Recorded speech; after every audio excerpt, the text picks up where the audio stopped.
Hello and welcome back to the garage. Today we're on the John Deere 40 once again. I know, big surprise after the last video. But today what we're going to be doing is we're going to actually be taking off and going through the carburetor. I've done this I think once or twice on this thing. I don't remember. Maybe I've just done it once and replaced some stuff the second time. I'm probably not going to show you guys how to get this off because I have no good way of setting up a camera, but essentially undo this, which is already loose for me. If I'm going to do good camera and have you actually see, undo this, take off those two bolts, undo your line, undo your throttle and choke cable. Throttle runs from up here down to here, hooks on back there. Choke cable is right here. If I remember correctly, once you get the throttle undone and the fuel line off, I think you can pretty well tip this thing down and get that choke cable off pretty easy. So I'm going to go ahead and do that. We'll get back to when we're on the table with it. So once you have the carburetor off, which is pretty simple to disassemble, you got 4 screws. I already took out 3 of them. 4th one's just finger tight. I noticed this must be terrible because I noticed there was some rusty junk right there on my, I think that's a throttle. Yeah, it's a throttle. And she ought to just come right apart. And mine looks absolutely horrible.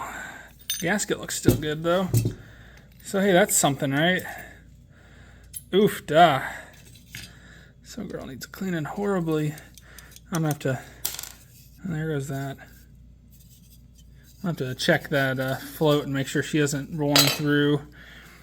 But yeah, this thing looks awful. So I'm going to honestly probably get a wire brush on a drill and just clean up all this crap. Do got to find the jets and pull them out. I got to remember where the jets are to pull them out. It's been a long time since I've been in this thing. But you can even see there's junk right in there. A lot of these orifices are just plugged. I was thinking one of the jets was like connected to this guy somehow. I don't remember. I'm going to refresh myself real quick. Get some tools gathered up, wash my hands, maybe clean out some of this stuff so I don't reek of fuel in here, and we'll get back to you real quick. Alright, so my original thought was correct. This piece that's on the bottom of your bowl, that goes to your jet, which is down in there. Mine, she's not coming out. I think somebody prior to me semi-stripped it. It's a flat screwdriver type thing in there, but I'd like to say there's a lot of my issue. That's all rust and junk. And if you look down where the seat sits, you can't really see it, but there's almost, yeah, right there. Whole bunch of crap down in there. I mean, most of these orifices have some form of junk in or on them. I mean, not to mention the bowl in this thing is awful. You can tell I've scraped on it a little bit. I'm about to work a lot harder and try to get everything on this thing cleaned. I'm not going to show you the nitty-gritty little stuff on this because it's boring. I mean, your seat just comes out with a screwdriver. Your seat sits in it. Your float, let's make sure it floats. If it ever has stuff in it and you do this and you shake it and you hear liquid in there, it's got a pinhole in it somewhere. Or you can submerge them in water so you can see your bubbles start coming out. Honestly, pretty simple carburetor setups. The main thing is just making sure every single passage is clean and all of this crap is cleaned out of here. I think that's what's happened is crap is built up in there. And then even though I've cleaned it once, like a year or so ago, the junk finally broke loose after I ran it a whole bunch, replugged everything. So I've got a round wire thing I'm put under the drill and I'm just going to clean out in there as much as I can. So, and then I'll go through and re-clean every passage, put brake clean through it, then blow air through it, and then reassemble. Let's get at it. Well, I actually got everything all cleaned up. I actually forgot to record once I got everything cleaned. So this looks just as terrible as it did, but everything underneath there has been cleaned. Every orifice has been blown out. Everything I can take apart, I did. There are some things that are rounded or they're just never going to be removed. So hopefully they still work. But yeah, I mean, really all I did, like I said, is I just kind of got down in there. You can see it's actually shiny now. A little bit of rust spots, but I got everything big out of there. I got in here with this where I could. Same thing to clean both mating surfaces on this. I mean, like I said, these are very simple carburetors. Basically, all you have to do is clean and blow it out, clean, blow it out, clean, blow it out.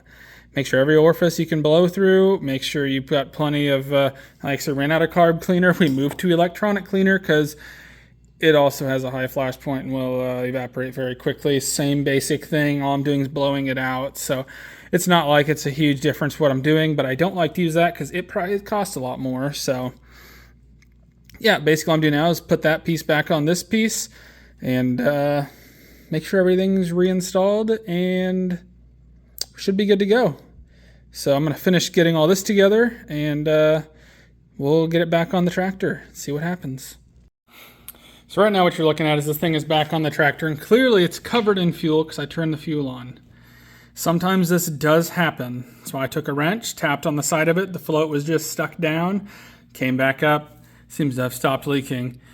But now what else we're going to do is once we start this thing, we're going to go ahead and we're going to adjust this screw up here. This is your idle adjustment screw.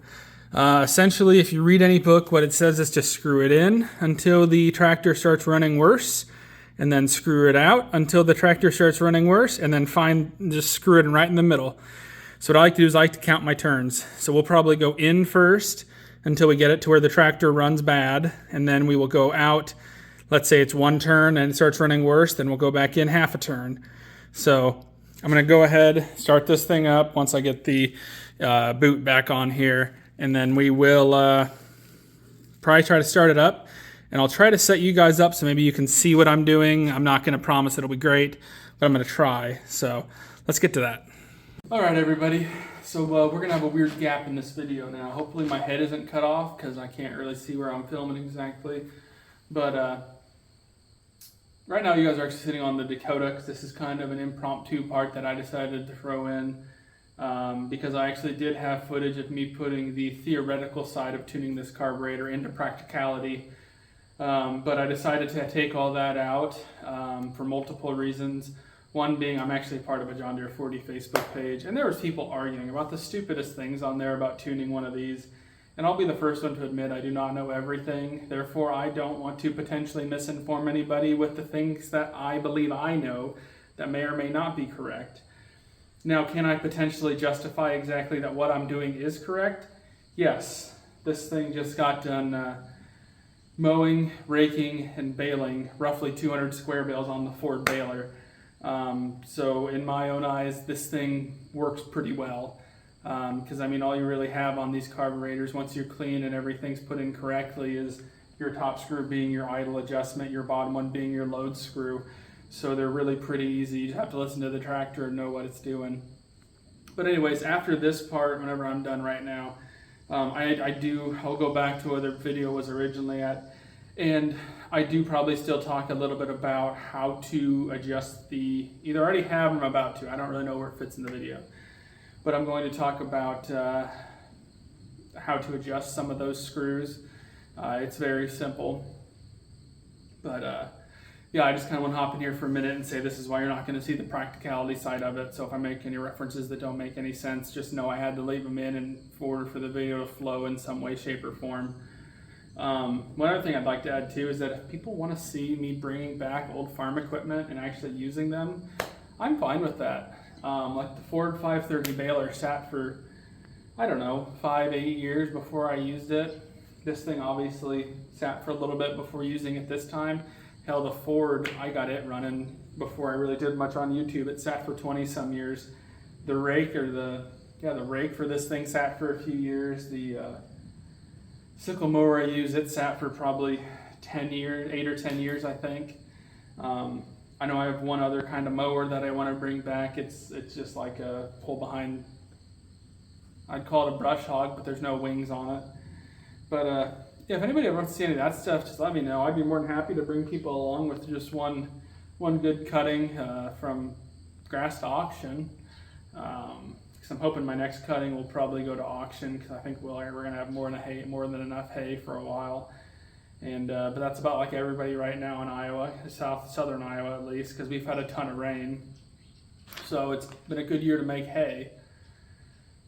But or at least throw that option out there in case people do want to see those things. I don't think it's worth doing every single time because it's going to be the same video just with minor things changing, whether something breaks, doesn't break. I do think I might throw some cyclo mower action in sometime whenever I change sections and guards, but we'll see. That's a very distant thing at the moment. But if anybody ever see that stuff, I'll show it to you. I'd probably be the only one on here still running antique equipment while trying to make everything work like it's supposed to. But the difference between antique equipment and some of these big time farmers you see on the YouTubes is my stuff's paid off. Bought it free and clear. This tractor, baler, mower, everything doesn't owe me a dime. Ford's gonna owe me a little bit once I get it back, but it had some major steering components and the water pump was weeping pretty bad, so I didn't have time to deal with all that, which I'm happy I didn't because apparently it was a huge pain getting parts for, which if anybody knows the Ford 960 and that's what model that is, it was only, I believe, in production for 3 years, and mine's a 56, which I believe was the final year of production. So not the 8N, 9N parts don't quite fit it perfectly in some retrospects. But that's enough talking. Let's get you guys back to where we were going with that video. And yeah, sorry we're a day late. So as you can tell, those are the significance of those two. He's not idling perfect where I'd like it to. I'd like for that to be more of a smooth idle.